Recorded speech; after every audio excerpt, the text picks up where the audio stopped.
الحمد للہ نحمده ونستعینه ونستغفره ونؤمن به ونتوکل علیہ ونعوذ باللہ من شرور انفسنا ومن سیئات اعمالنا من يهده اللہ فلا مضل له ومن يضلله فلا هادی له ونشهد ان لا الہ الا اللہ وحدہ لا شریک له ونشهد ان سیدنا محمدا عبدہ ورسولہ ارسلہ بالہدی ودین الحق لیظہرہ علی الدین کلہ وکفی باللہ شہیدا فصلی اللہ علیہ وسلم تسلیما کثیرا کثیرا اما بعد فاعوذ باللہ من الشیطان الرجیم بسم اللہ الرحمن الرحیم ومن الناس من یقول آمنا باللہ وبالیوم الآخر وما هم بمؤمنین یخادعون اللہ والذین آمنوا وما يخدعون الا انفسهم وما يشعرون في قلوبهم مرض فزادهم الله مرضا ولهم عذاب علیم بما كانوا يكذبون۔ محترم بزرگوں، دوستوں، عزیزوں اور بھائیوں، آج کی گفتگو کے لیے میں نے قرآن مجید کا ایک بہت اہم مضمون منتخب کیا ہے، اور وہ نفاق۔ میں معذرت چاہتا ہوں کہ یہ قرآن مجید کے انتہائی اہم مضامین میں سے ایک ہے، اور یہ ایک بہت اہم مسئلہ ہے۔ مجھے اس سے پہلے اس پر گفتگو کرنی چاہیے تھی، لیکن کبھی اس کی طرف ذہن نہیں گیا کہ میں جمعے کے اجتماع میں اس پر گفتگو کروں، لیکن یہ موضوع واقعتاً اس قابل ہے کہ اس پر تفصیل سے گفتگو کی جائے۔ نفاق یا منافقت، منافقین، عبداللہ ابن ابی وہ منافقوں کا سردار ہے، رئیس المنافقین ہے، ان کا سرغنہ ہے۔ یہ سب چیزیں ہمارے لیے مانوس ہیں، لیکن اس کے بارے میں ہمارے ذہنوں میں کچھ غلط فہمیاں پائی جاتی ہیں۔ ہمارے ذہن میں سب سے پہلی غلط فہمی تو یہ ہے کہ ہم یہ سمجھتے ہیں کہ منافق وہ ہوتا ہے کہ جو دھوکہ دینے کے لیے اسلام میں آئے، دھوکہ دینے کے لیے ایمان لائے۔ قرآن مجید میں ایسے ایک کیریکٹر کا ذکر ہے سورۃ آل عمران میں کہ اسلام کے دشمنوں نے جب یہ دیکھا کہ جو شخص ایک دفعہ کلمہ پڑھ لے، مسلمان ہو جائے، اس کے بعد جتنا مرضی تشدد اس پر کر لو، وہ کبھی کلمے کو ڈیناؤنس نہیں کرتا، وہ اسلام کو چھوڑتا نہیں ہے۔ حضرت سمیہ، حضرت یاسر، ان کو تو باقاعدہ شہید کر دیا گیا، اور مسلمانوں پر کیا کیا تشدد نہیں ہوا، لیکن بہرحال مسلمان ثابت قدم رہے۔ حضرت سمیہ اور حضرت یاسر کے بیٹے عمار ابن یاسر، وہ اپنے ماں باپ پر تشدد ہوتا انہوں نے دیکھا تو ہمت جواب دے گئی، تو ایک دفعہ انہوں نے کلمہ کفر کہہ دیا، زبان سے جان چھڑا لی۔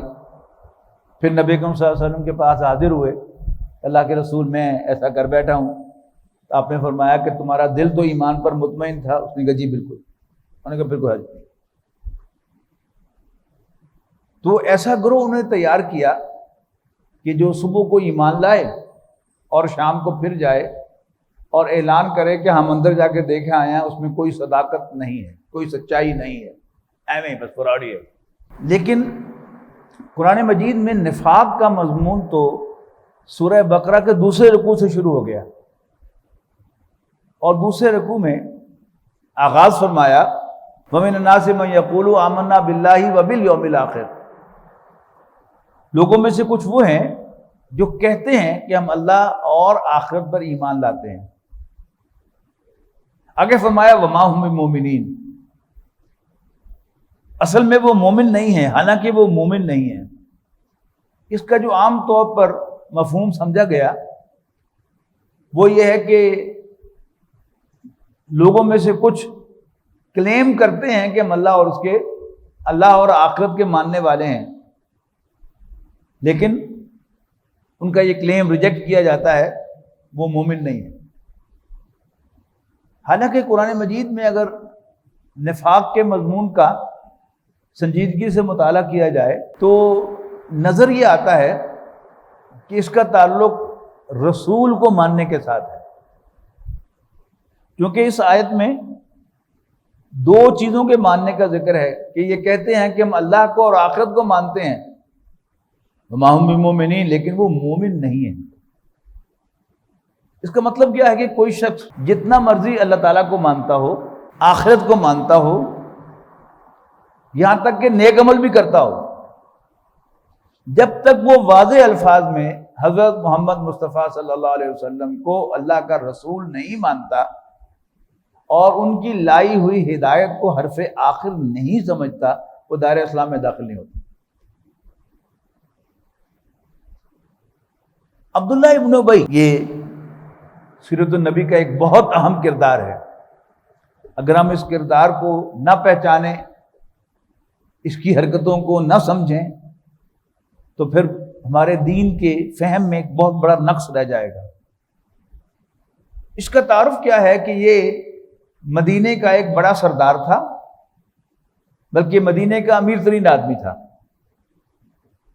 نبی اکرم صلی اللہ علیہ وسلم کی تشریف آوری سے پہلے، یعنی مدینہ ہجرت سے پہلے، مدینے کے لوگ اس کو اپنا بادشاہ بنانے کا فیصلہ کر چکے تھے، اور تاج بھی تیار ہو گیا تھا، صرف تاج پوشی باقی تھی کہ نبی اکرم صلی اللہ علیہ وسلم بے تاج بادشاہ کی حیثیت سے مدینہ منورہ میں تشریف لائے، اور اس کی ساری امیدوں پر پانی پھر گیا۔ اب جو حسد تھا اس کے دل میں نبی اکرم صلی اللہ علیہ وسلم کے لیے، ناپسندیدگی تھی، ایک دم آ گیا اپنے اوپر۔ اس کو قیاس کریں نا کہ ایک شخص جو ہے وہ امید لگائے بیٹھا ہو کہ میں اب مدینے کا بادشاہ بنوں گا، اور اچانک کوئی باہر سے آ کر اس کی امیدوں پر پانی پھیر دے تو اس کی فیلنگ کیا ہوگی؟ یہ کتوں آ گیا؟ لہذا ہمیشہ وہ سب سے زیادہ ریزسٹنس دیتا ہے باہر سے آنے والے کو، اور یہ ہے کہ جو عبداللہ ابن ابی نے کیا ہے۔ تو اللہ کو مان لیا، آخرت کو مان لیا، لیکن نبی اکرم صلی اللہ علیہ وسلم کو ماننے میں ریزسٹنس ہے۔ یہ تو ہمارے جیسا انسان ہی ہے نا، اس میں کیا خاص بات ہے؟ اگرچہ 6 مہینے کے بعد ظاہر سارا قبیلہ اسلام لے آیا، اب اس کے لیے ممکن نہ رہا کہ وہ اسلام سے باہر رہے، لہذا اس نے کلمہ بھی پڑھا، لا الہ الا اللہ محمد رسول اللہ بھی کہا، لیکن اس نے نبی اکرم صلی اللہ علیہ وسلم کو آخری دم تک دل سے اللہ کا رسول نہیں مانا۔ اچھا آگے کیا فرمایا؟ یخادعون اللہ والذین آمنوا، یہ اللہ اور ایمان والوں کو دھوکہ دینے کی کوشش کرتے ہیں۔ وما یخدعون الا انفسہم، اصل میں یہ دھوکہ نہیں دیتے مگر اپنے آپ کو۔ کوشش تو کرتے ہیں اللہ کو دھوکہ دینے کی اور ایمان والوں کو دھوکہ دینے کی، اصل میں وہ اپنے آپ کو دھوکہ دے رہے ہیں۔ یخادعون اللہ والذین آمنوا وما یخدعون الا انفسہم وما یشعرون، لیکن انہیں سمجھ نہیں ہے، شعور نہیں ہے۔ اس کا مطلب بھی کیا ہوا کہ یہ شعوری طور پر منافق نہیں ہے، انہیں خود نہیں پتا کہ وہ کیا کر رہے ہیں۔ وہ یہ سمجھ رہے ہیں کہ بس اصل میں اللہ کو پر ایمان لانا اور آخرت پر ایمان لانا ضروری ہے۔ اور یہ یاد رکھیے گا تمام ریلیجنز میں یہ بات مشترک ہوتی ہے۔ ہر مذہب میں کسی بڑی ہستی کا تصور ہوتا ہے جس کی عبادت کی جاتی ہے، اور اس میں کوئی اکاؤنٹیبلٹی کا تصور ہوتا ہے۔ ہندوؤں میں دوسرے جنم کا تصور ہے کہ ایک زندگی میں انسان مر کر اگر اس نے اچھا پرفارم کیا ہوگا تو پھر دوبارہ زندگی میں آ جاتا ہے ایک امیر آدمی اور بڑی آرام دہ زندگی جیسے جنت کے مقابلے میں ہے وہ لے کر، اور اگر اس نے برا پرفارم کیا ہوتا ہے تو پھر تنگ دستی کی حالت میں اور مظلومیت کی حالت میں دوبارہ اٹھا دیا جاتا ہے۔ ہمارا تصور ہے کہ یہ زندگی دوبارہ آئے گی اور ہم ہی دوبارہ جو ہے اٹھائے جائیں گے، کسی اور شکل میں نہیں۔ ہم میں سے ہر شخص اپنی ہی آئیڈینٹی کے ساتھ دوبارہ اٹھایا جائے گا اور اس کو اس دنیا کی زندگی کا حساب دینا ہوگا۔ اور جزا و سزا ہوگی، جنت و دوزخ ہوگی، یہ ہمارا تصور ہے۔ پھر ہر مذہب میں کچھ نیک اعمال کا تصور ہوتا ہے، جن میں خاص طور پر سچائی اور دیانتداری اور اچھا اخلاق، یہ تین چیزیں جو ہیں یہ مذہب کے اندر لازماً ہوتی ہیں۔ تو وَمِنَ النَّاسِ مَن يَقُولُ آمَنَّا بِاللَّهِ وَبِالْيَوْمِ الْآخِرِ وَمَا هُم بِمُؤْمِنِينَ يُخَادِعُونَ اللَّهَ وَالَّذِينَ آمَنُوا وَمَا يَخْدَعُونَ إِلَّا أَنفُسَهُمْ وَمَا يَشْعُرُونَ۔ اس کے بعد فرمایا فِي قُلُوبِهِم مَرَضٌ فَزَادَهُمُ اللَّهُ مَرَضًا، ان کے دلوں میں ایک روگ ہے، ایک بیماری ہے، بس اللہ انہیں اس بیماری میں اور زیادہ ایڈوانس کر دے گا، دھکیل دے گا۔ وَلَهُمْ عَذَابٌ أَلِيمٌ بِمَا كَانُوا يَكْذِبُونَ، اور ان کے لیے ان کے جھوٹے طرز عمل کی وجہ سے ایک دردناک تکلیف دہ عذاب ہے۔ اچھا، بیماری کے بارے میں ہم سب جانتے ہیں کچھ باتیں۔ نمبر ایک، کبھی کوئی شوق سے بیمار نہیں ہوتا۔ نمبر دو، بیماری ہمیشہ لگ جایا کرتی ہے۔ نمبر تین، کبھی کسی کے ماتھے پہ لکھا ہوا نہیں آتا کہ اس کو ٹی بی ہے یا کینسر ہے۔ یہ جو ڈاکٹر اسٹیتھوسکوپ لگا کے دیکھتے ہیں، ٹوٹیاں لگا کے دیکھتے ہیں، تو اندر سے ٹی بی کی آواز نہیں آ رہی ہوتی، وہ صرف پھیپھڑوں کی آواز سنتے ہیں کہ اگر یہ بیماری ہو تو پھیپھڑوں کی آواز اس طرح کی ہوتی ہے، اگر یہ بیماری ہو تو اس طرح کی ہوتی ہے، نارمل پھیپھڑوں کی آواز ایسی ہوتی ہے۔ تو یہ کیا ہے؟ ان کو سائنز اینڈ سمپٹمز کہتے ہیں۔ بیماری اور شے ہوتی ہے اور علامات اور شے ہوتی ہیں۔ بیماریاں موٹی موٹی میں اگر میں آپ کو گنوا دوں، آپ کو نزلہ زکام ایک بیماری ہے، ٹی بی ایک بیماری ہے، اور کالی کھانسی ایک بیماری ہے، برونکائٹس ایک بیماری ہے۔ یہ ساری جو ہیں یہ سانس سے متعلق چیزیں ہیں، لیکن تقریباً ان سب میں کھانسی آتی ہے۔ دمے میں بھی کھانسی آئے گی، کالی کھانسی بھی ہوتا ہے، نام ہی کھانسی ہے۔ نزلہ زکام ہوگا، اس کے ہیلنگ فیک میں کھانسی آئے گی۔ آپ گول کریانہ میں سے گزریں گے تو ہو ہی نہیں سکتا کہ آپ کو کھانسی نہ آئے، بلکہ چھینکیں بھی آئیں گی۔ تو یہ کیا ہے؟ یہ علامات ہیں، اور یہ علامات جو ہیں اوور لیپ کرتی ہیں۔ ڈاکٹر کا کام ہوتا ہے کہ وہ تشخیص کرتا ہے کہ یہ کھانسی کس طرح کی کھانسی ہے، یہ پوچھتا ہے آپ سے کہ کب سے کھانسی آ رہی ہے، کس طرح کی کھانسی آ رہی ہے، بلغم کی رنگت کیا ہوتی ہے، کہ خون تو نہیں آ رہا اس میں، ٹیمپریچر تو نہیں ہے، تو اس سے وہ پھر کنکلوڈ کرتا ہے کہ یہ ٹی بی ہے۔ پھر وہ ٹیسٹ کرواتا ہے تو کنفرم ہو جاتا ہے۔ یہ جو بیماریاں ہیں، روحانی بیماریاں بھی اسی طرح ان کے سمٹمز اوور لیپ کرتے ہیں۔ تو نفاق یا منافقت کیا ہے؟ یہ روحانی بیماری ہے، یہ دل کی بیماری ہے۔ فی قلوبہم مرض، ان کے دلوں میں ایک بیماری ہے۔ فزادہم اللہ مرضا، اللہ تعالیٰ ان کو اس بیماری میں اور زیادہ دھکیل دے گا۔ وَلَهُمْ عَذَابٌ عَلِيمٌ بِمَا كَانُوا يَكْذِبُونَ۔ نبی اکرم صلی اللہ علیہ وسلم کے کلام میں اور اللہ کے کلام میں اسلوب کا بڑا زبردست فرق ہے۔ ظاہر ہے ایک بندے کا کلام ہے اور ایک اللہ رب العزت کا کلام ہے۔ نبی اکرم صلی اللہ علیہ وسلم کے کلام کی خوبی یہ ہے کہ آپ سادہ لفظوں میں بات کو سمجھاتے ہیں، گن کر بہت سی حدیث کہ 3 چیزیں یہ ہیں، 5 چیزیں وہ ہیں، 5 سوالات وہ ہیں کہ جس قیامت کے دن کسی شخص کا قدم چل نہیں سکے گے جب تک وہ 5 سوالوں کا جواب نہ دے دے۔ یہ قرآن مجید کا اسلوب نہیں ہے، یہ حضور صلی اللہ علیہ وسلم کا وہ خوبصورت انداز ہے کہ بڑی سادہ لفظوں میں بات کو سمجھا دیتے ہیں کہ آیت المنافق ثلاث، منافق کی 3 نشانیاں ہیں۔ کہیں فرمایا کہ اربع من کن فیہ کان منافقا خالصا، 4 باتیں جب جس میں پائی جائیں، جب کسی میں پائی جائیں تو وہ پکا منافق ہے۔ بات کرے تو جھوٹ بولے، وعدہ کرے تو وعدہ خلافی کرے، امانت رکھوائی جائے تو اس میں خیانت کرے، اور جھگڑا ہو جائے تو گالم گلوچ پہ اتر آئے۔ یہ اصل میں کیا ہے کہ منافقین کا ایک کردار تھا مدینہ منورہ میں نبی اکرم صلی اللہ علیہ وسلم کے ساتھ کہ وہ اللہ کے راستے میں جد و جہد سے جی چراتے تھے۔ زیادہ وعدہ کرنا کہ اب نیکسٹ ٹائم میں آؤں گا، جب بھی بلایا جائے گا لیکن پھر نہ آنا، وعدہ خلافی ہو گئی. اب 2-3 دفعہ وعدہ خلافی کر دی تو قسم کھائی کہ وہ خدا کی قسم میں بھول گیا. اور پھر کسی نے یاد کرا دیا کہ وہ جب میں فلاں جگہ تمہیں ملا تھا میں نے بتایا تو تھا کہ میں جا رہا ہوں ادھر. اب کیا ہے وہ غالب گروپ، ہاں دیکھا ہے تینوں میں تو فلانا یہ وہ فلانا، یہ گالی گلوچ کو دہرانا، یہ کیا ہے؟ یہ سب سمٹمز ہیں کسی خاص جو بھی دین کی قول پر لبیک کہنے کے. منافقین کے کردار میں نبی اکرم صلی اللہ علیہ وسلم کو نیچا دکھانا، یہ ان کے کردار کا ایک جزو لا ینفک ہے.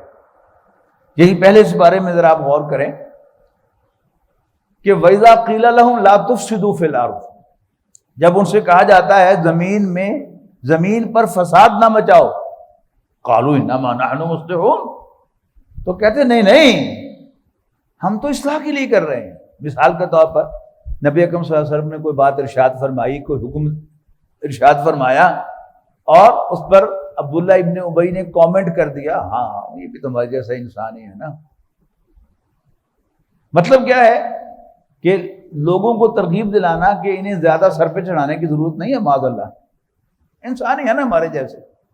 اب کسی مخلص صحابی نے پوچھا کہ کیا بکواس کیا تم نے، تو آگے سے کہتے تھے کہ اصل میں تمہاری مینٹیلٹی جو ہے وہ گندی ہے، میرا مطلب تھا کہ شخصیت پرستی پیدا نہ ہو جائے. اس پر قرآن مجید پر جواب دیتا ہے الا انہم ہم المفسدون، آگاہ ہو جاؤ، یاد رکھو کہ یہی فسادی ہیں، ولکن لا یشعرون، لیکن انہیں شعور نہیں ہے.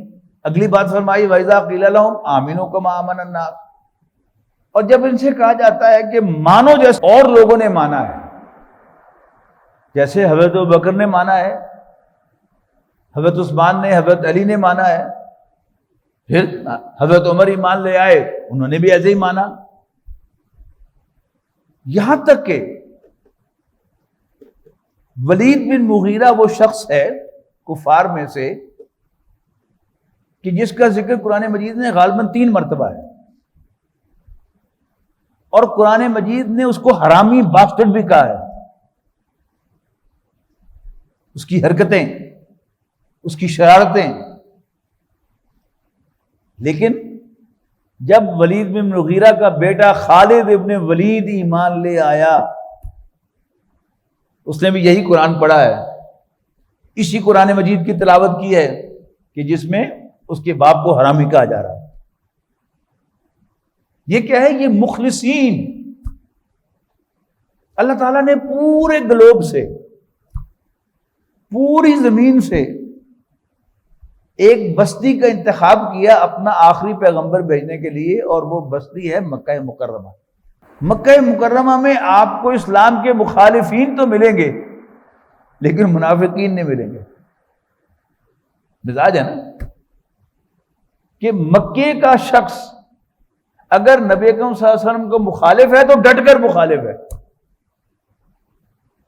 اور اگر پھر ایمان لایا ہے تو پھر پورے خلوص سے ایمان لایا ہے. تو جب انہیں کہا جاتا ہے کہ بدر پترا طرح ایمان لے آؤ، جیسے باقی لوگ ایمان لائے ہیں، ابوبکر عمر ایمان لائے ہیں، ویسے تم ایمان لاؤ، تو قالو تو کہتے ہیں انؤمن کما آمن السفہاء،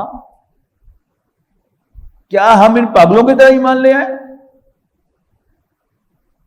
ابوبکر کی تو مت ماری ہوئی ہے، اس کو خیال ہی نہیں اپنے مستقبل کا. یہ ساری جو اچھی باتیں ہم سب کرتے ہیں نا، بیٹیوں والے ہو ان کے ہاتھ بھی پیلے کرنے ہیں، تم نے سارا وقت ہی دین کو دے دیا، کاروبار کے اوقات کم کیوں کر دیے، اوور ٹائم کیوں لگانا چھوڑ دیا، بچوں کا خیال نہیں ہے تمہیں. یہ ساری عقل مندی کی باتیں، جو بھی دین میں ذرا ایکٹیو ہوتا ہے نا اس کو ہم سب مشورے ایسے ہی دیتے ہیں. ہوش کے ناقل لو، پاگل ہو گئے ہو، دماغ خراب ہو گیا تمہارا.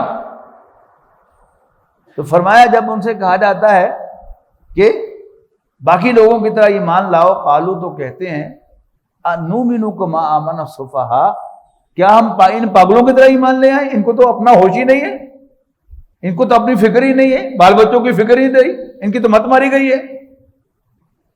اس پر جواب جو آیا ہے وہ سنیے گا الا انہم هم السفہاء، سن لو، آگاہ ہو جاؤ، پاگل یہ خود ہے، ولکن لا یعلمون، but they have no idea, انہیں پتہ ہی نہیں۔ یہ ابوبکر عمر کو پاگل کہہ رہے ہیں، علی عثمان کو پاگل کہہ رہے ہیں، اصل میں یہ پاگل خود ہیں۔ قرآن مجید نے جو نفاق کے سائن سمٹمز بیان کیے ہیں وہ بڑے انوکھے انداز میں ہیں۔ موسٹلی عبداللہ ابن ابی کے اقوال، اس کی حرکتیں وہ ہیں کہ جو نفاق کی علامات ہیں۔ چاندے قرض کرتا ہوں، ایک تو یہ جو میں نے دونوں آپ کو اقوال سنائے یہ اسی کے اقوال ہیں۔ پھر غزوہ احزاب سن 5 ہجری میں یہ غزوہ ہوا، پورے عرب کے قبائل اکٹھے ہو کر آ گئے، مدینہ منورہ کے آ کے گھیراؤ کر لیا، اس لیے کہ نبی اکرم صلی اللہ علیہ وسلم نے خندق کھود لی، 3 طرف پہاڑ اور باغات تھے، لہذا ان میں سے گزرنے کا راستہ ہی نہیں تھا۔ ایک طرف خالی تھی، وہاں پر خندق کھودی ہوئی تھی۔ 1 مہینے کا محاصرہ ہوا۔ اب لاجسٹکس کا اندازہ لگائیے آپ کہ کتنا ایکسپینسو یہ مشن تھا ان کا۔ 10-12 ہزار کا لشکر ہے، اس پر ڈیلی ایکسپینسز کتنے ہوں گے، سفر کے اخراجات کتنے ہوں گے، اسلحہ کا کتنا خرچہ آیا ہوگا۔ لیکن یہ سب کچھ ہوا اسی زمین پر ہوا کہ قریش اپنے الائز کو لے کر آئے، اتحادیوں کو لے کر آئے، اور ایک چھوٹے سے شہر پر حملہ کیا، محاصرہ کیا اس کا۔ ہوا کیا کہ مدینے کے لوگ اب اندر محصور ہو کر رہ گئے۔ اب منافقین کی زبان پر کیا آیا؟ ما وعدنا اللہ ورسولہ الا غرورا، اللہ اور اس کے رسول نے ہمیں دھوکہ دیا۔ ہمیں کہا گیا تھا کہ کسریٰ کی سلطنت تمہارے پاؤں تلے آئے گی۔ کیسر کی سلطنت رومن امپائر، کسریٰ کی سلطنت پرشین امپائر، یہ جو 2 سپر پاورز تھی اس وقت کی، یہ تمہارے قدموں تلے آئیں گی، اور آج تو مدینہ بھی ہمارے قدموں سے نکل رہا ہے۔ تو اللہ اور اس کے رسول نے ہمیں دھوکہ دیا۔ سیم سچویشن پر جو ایمان والے تھے ان کی زبان پر کیا الفاظ آئے؟ ھذا ما وعدنا اللہ ورسولہ وصدق اللہ ورسولہ، اسی بات کا تو وعدہ ہم سے کیا گیا تھا، اللہ اور اس کے رسول نے یہی تو وعدہ کیا تھا ہم سے کہ وَلَنَبْلُوَنَّكُمْ بِشَيْءٍ مِّنَ الْخَوْفِ وَالْجُوعِ وَنَقْصٍ مِّنَ الْأَمْوَالِ وَالْأَنفُسِ وَالثَّمَرَاتِ وَبَشِّرِ الصَّابِرِينَ، کہ ہم تمہیں ضرور آزما کر رہیں گے کچھ دے کر، خوف میں سے، بھوک میں سے، اور مالوں، جانوں اور پھلوں کے پروڈیوس کے نقصان میں سے، وَبَشِّرِ الصَّابِرِينَ، اور صبر کرنے والوں کو خوشخبری دے دو، ثابت قدم رہنے والوں کو خوشخبری دے دو۔ تو ھذا ما وعدنا اللہ ورسولہ، اللہ اور اس کے رسول نے ہم سے یہی وعدہ تو کیا تھا، وصدق اللہ ورسولہ، اور اللہ اور اس کے رسول نے سچا وعدہ ہی کیا تھا۔ پھر جیسا کہ میں نے عرض کیا کہ نفاق اصل میں اللہ کے پیغمبر صلی اللہ علیہ وسلم کی لیڈرشپ کو تسلیم نہ کرنا ہے۔ لہذا مختلف مواقع پر حضور صلی اللہ علیہ وسلم کو نیچا دکھانے کی کوشش، وہ لیڈر تو جان بوجھ کے کرتا تھا، اور جو سادہ لوگ مسلمان تھے مدینے والوں میں سے، اوس و خزرج میں تھے، وہ اس کے پیچھے لگے ہوئے تھے۔ جب نبی اکرم صلی اللہ علیہ وسلم کو شوال سن 3 ہجری میں اطلاع ملی کہ مکہ مکرمہ سے 3000 کا لشکر آ رہا ہے مدینہ منورہ کی طرف حملہ کرنے کے لیے، تو آپ نے صحابہ کرام کو مشورے کے لیے بلایا اور پوچھا کہ ہمیں کیسے اس کا مقابلہ کرنا چاہیے۔ تو کوئنسیڈنٹلی نبی اکرم صلی اللہ علیہ وسلم کی رائے، جو مسلمانوں کے امیر ہیں، اور منافقین کے سردار کی رائے ایک تھی۔ نبی اکرم صلی اللہ علیہ وسلم کا بھی خیال یہ تھا، اور رحیق المختوم کے مصنف نے لکھا ہے کہ غالباً اس لیے کہ ہماری تعداد کم ہے، لہذا ہمیں اندر رہ کر دفاع کرنا چاہیے، مسلمان مرد جو ہیں وہ نیچے 10 ب 10 لڑیں گے، اور اوپر سے بچے اور عورتیں وہ پتھر ماریں گے، شاید ان کا خیال ہوگا. لیکن عبداللہ ابن ابی کی رائے بھی یہ تھی، اور اس کے پاس ایک دلیل تھی، بڑی مضبوط دلیل، کہ ہم یہاں کے رہنے والے ہیں، جب بھی ہم نے اندر رہ کر لڑائی کی ہے یا دفاع کیا ہے حملے کا، ہم کامیاب ہوئے ہیں، اور جب بھی ہم باہر گئے ہیں لڑنے کے لیے تو ہم نے شکست کھائی.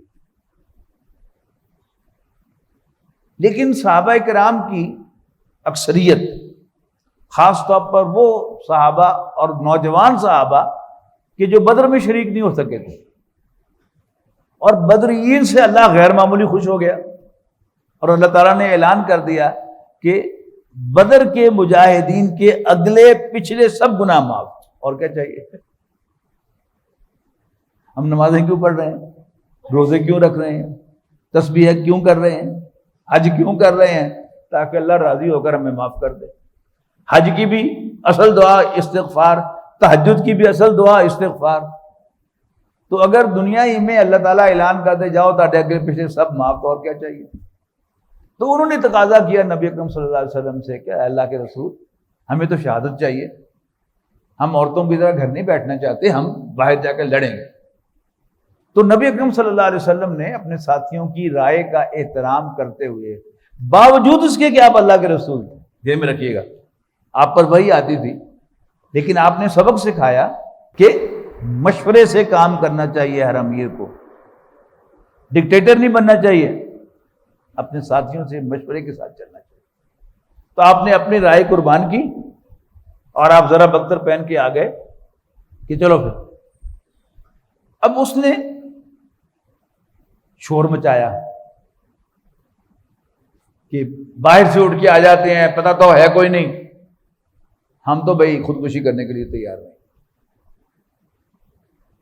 اور جب پوچھ کیا نبی اکرم صلی اللہ علیہ وسلم نے، تو 300 افراد کو لے کر وہ نکل گیا، یہ نعرہ لگا کر کہ جی ہم تو خودکشی کرنے کے لیے تیار نہیں ہیں.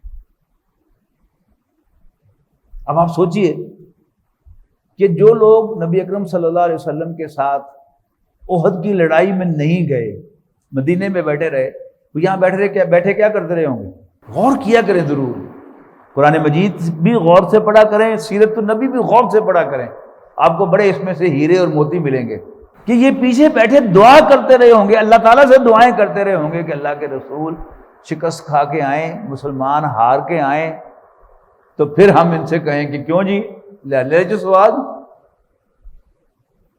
اور اللہ کا کرنا ایسا ہوا کہ پہلے حلے میں مسلمان جیت گئے، اور پھر نبی اکرم صلی اللہ علیہ وسلم نے جو 50 تیر انداز پہاڑی پر کھڑے کیے تھے، ان میں سے 35 نے اپنے امیر کی رائے سے اختلاف کرتے ہوئے اس کی نافرمانی کی، اور وہ نیچے اتر آئے، اور باقی 14 کو حضرت خالد بن ولید کے ساتھیوں نے نیچے سے تیز گھوڑے پر آتے ہوئے نیچے سے تیر چلائے اور 14 کو مار دیا، شہید کر دیا، اور فتح شکست میں بدل گئی، بھگدڑ مچ گئی، 70 صحابہ شہید ہو گئے، نبی اکرم صلی اللہ علیہ وسلم تک زخمی ہوئے، آپ کی ہڈی کا فریکچر ہوا، آپ کے دندان مبارک شہید ہوئے، آپ کے چہرے مبارک سے خون کا فوارہ چھوٹا، حضرت حمزہ شہید ہو گئے، حضرت مصعب بن عمیر شہید ہو گئے.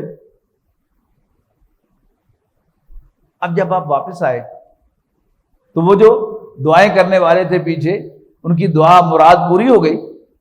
اب عبداللہ ابن ابی جو ہے اس نے کہا کہ ہاں ہماری جو مانی ہوتی تو ہم یہاں ڈھیر نہ ہوتے آج، اور پھر ہم ٹھوک کر آیا میدان میں سامنے مسجد نبوی میں کہ اب ونس فار آل یہ بات ڈیسائیڈ ہو جانی چاہیے کہ حل لنا من الامر من شیء، یہ قرآن مجید کے الفاظ ہیں سورہ آل عمران میں، کہ کیا فیصلوں میں ہمارا بھی کوئی عمل دخل ہے،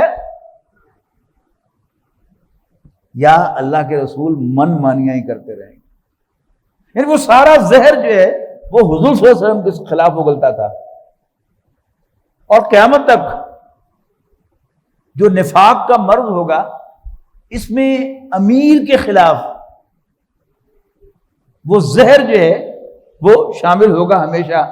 جو بھی اس مرض میں مبتلا لوگ ہوں گے وہ امیر سے اختلاف بھی کریں گے اور امیر کی ٹانگ بھی کھینچنے کی کوشش کریں گے.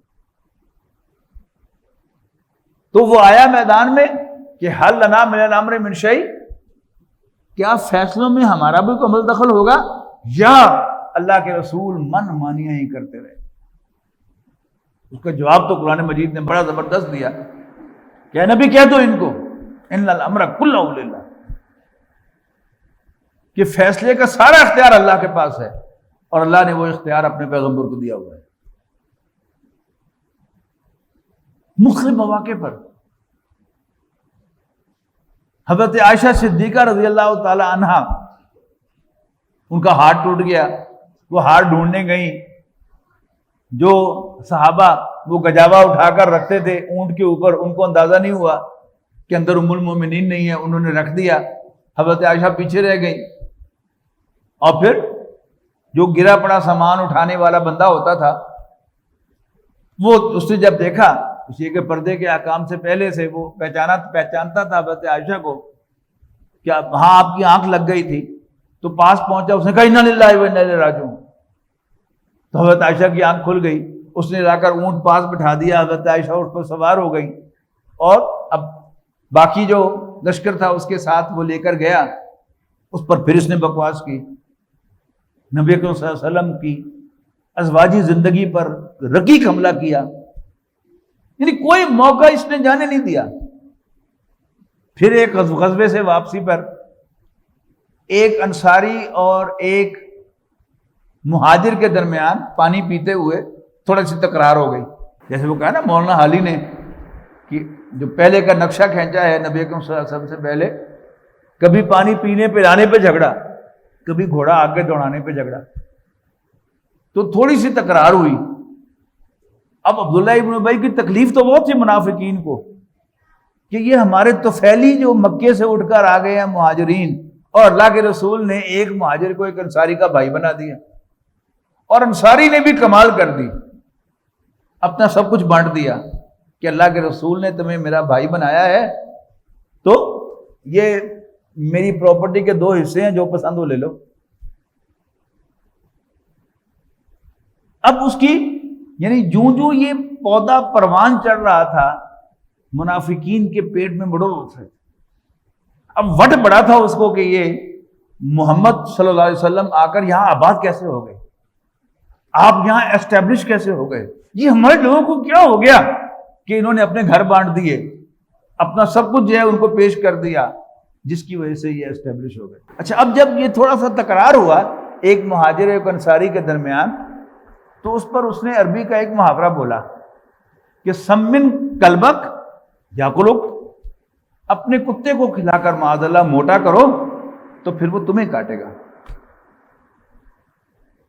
یہی پنجابی میں ہور چوپو، بڑیاں فیاضیاں ہو رہی ہیں سن، بڑیاں مہمان نوازیاں ہو رہی ہیں سن، ہور چوپو۔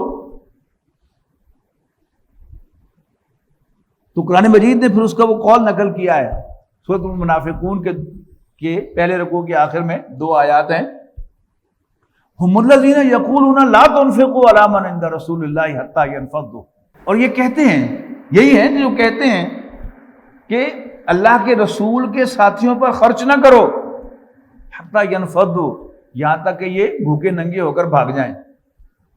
یہ جو تم نے مہمان نوازیاں کی ہیں، ان کی خدمتیں کی ہیں، یہ اس کا نتیجہ ہے کہ تمہارے سر پہ سوار ہو گئے ہیں آ کے، اور اب تمہیں آنکھیں دکھاتے ہیں، تم سے جھگڑتے ہیں پانی پینے پر، ہیں ہمارے تو پھیلی، یہاں تک کہ بھاگ جائیں۔ اس کا جواب دیا گیا وَلِلَّهِ خَزَائِنُ السَّمَاوَاتِ وَالْأَرْضِ، آسمان اور زمین کے سب خزانے اللہ کے ہیں، لیکن منافقوں کو اس بات کی سمجھ نہیں ہے۔ پھر اسی موقع پر اس نے اور آگے بڑھا، یقولون لئن رجعنا الى المدینۃ لیخرجن الاعز منها الاذل، اور یہ کہتے ہیں اب جب مدینے جانا ہوگا تو سب سے زیادہ باعزت شخص، سب سے زیادہ کمزور، سب سے زیادہ ذلیل کو نکال باہر کرے گا۔ اچھا، پھر عجیب بات کیا تھی کہ عبداللہ ابن ابی ہی کے بیٹے عبداللہ بن ابی کا بیٹا، نام مجھے بول رہا ہے ان کا، وہ مسلمان تھے۔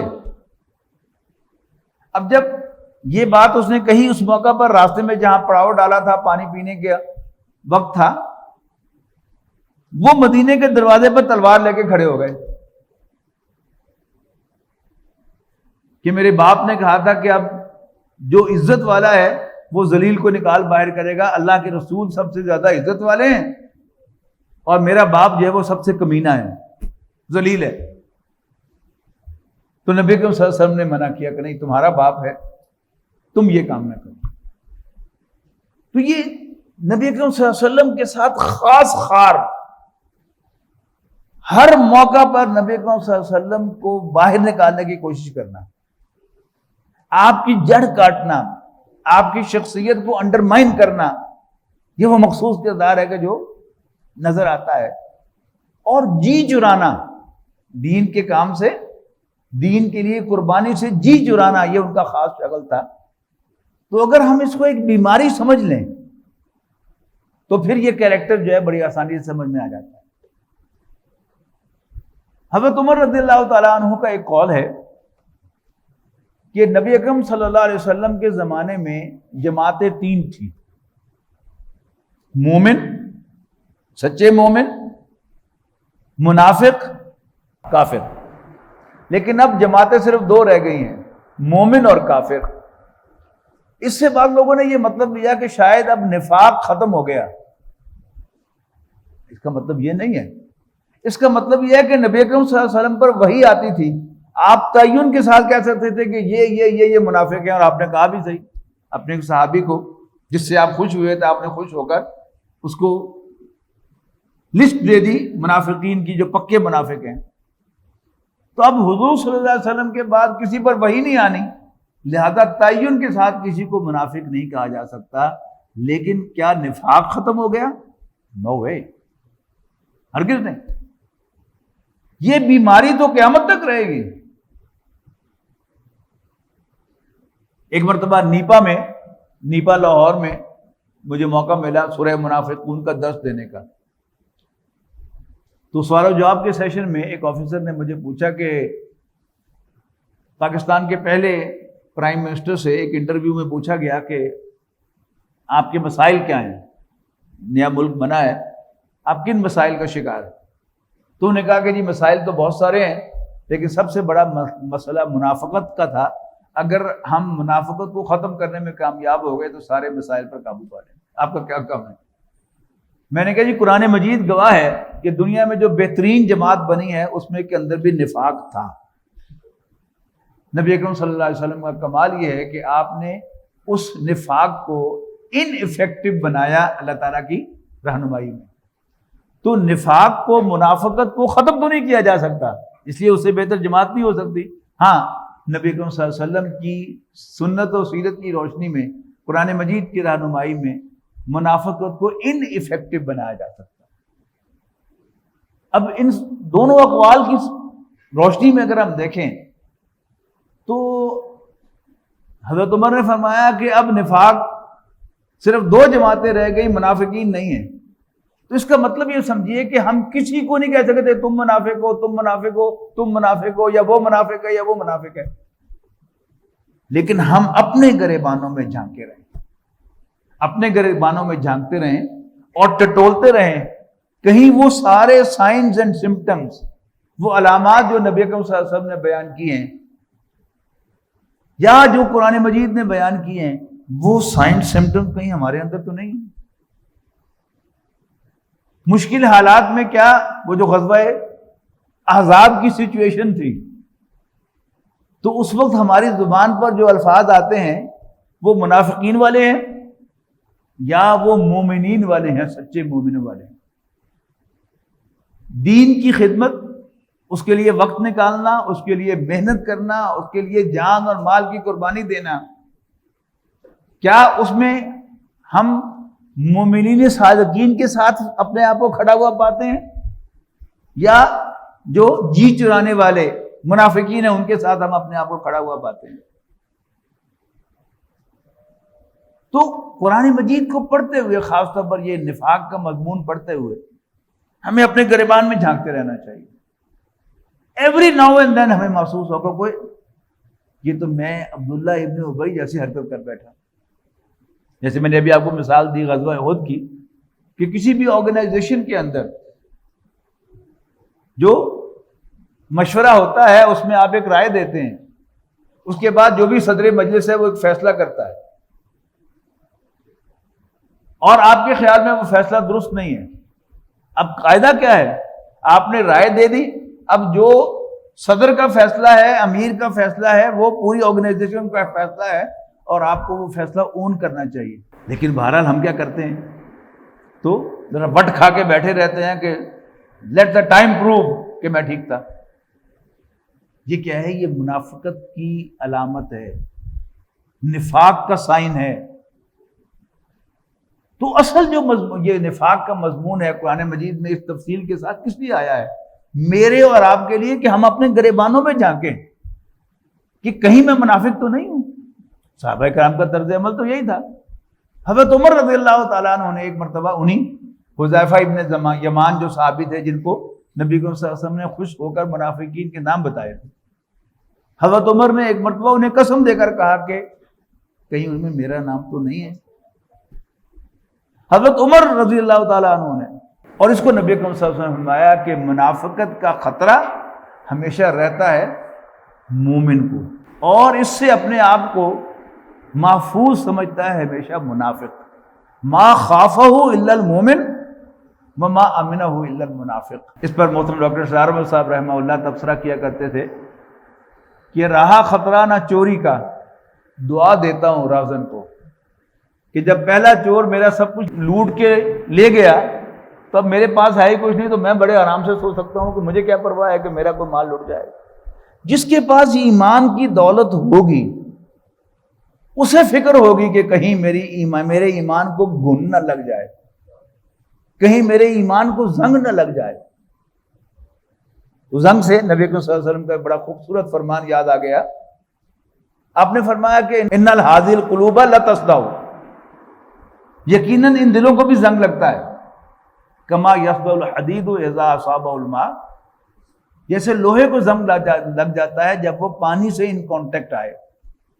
تو صحابہ نے حیران ہو کر پوچھا کہ اللہ کے رسول، ہمیں اپنی تلواروں کو، اپنے اوزاروں کو زنگ سے بچانا تو آتا ہے کہ ہم ان کو پالش کرتے ہیں، گریس لگاتے ہیں۔ ما جلاؤہا یا رسول اللہ، اللہ کے رسول پھر دل کے اس زنگ کا علاج کیا ہے؟ تو نبی صلی اللہ علیہ وسلم نے فرمایا کثرت ذکر الموت، کثرت کے ساتھ موت کو یاد رکھنا۔ اب موت کو تسبیح کرنے کی چیز نہیں ہے، موت موت موت، مرنا مرنا مرنا۔ مطلب کیا ہے؟ ہر وقت انسان کو یہ خیال رہے کہ پتہ نہیں ہم مسجد سے اٹھ کے باہر جائیں گے کہ نہیں جائیں گے، پتہ نہیں سنتیں پڑھنے کے لیے کھڑے ہوں گے کہ نہیں ہوں گے، پتہ نہیں آج جمعہ پڑھیں گے کہ نہیں پڑھیں گے۔ موت کسی وقت بھی آ سکتی ہے، یہ یاد رکھنا، اور کثرت کے ساتھ قرآن مجید کی تلاوت کرنا۔ اللہ تعالیٰ سے دعا ہے کہ اللہ تعالیٰ ہمیں اپنے دل کو اس بیماری سے بچانے کے لیے کم سے کم یہ دو افعال جو ہیں ان کا اہتمام کرنے کی توفیق دے۔ آخر دعوانا الحمدللہ رب العالمین۔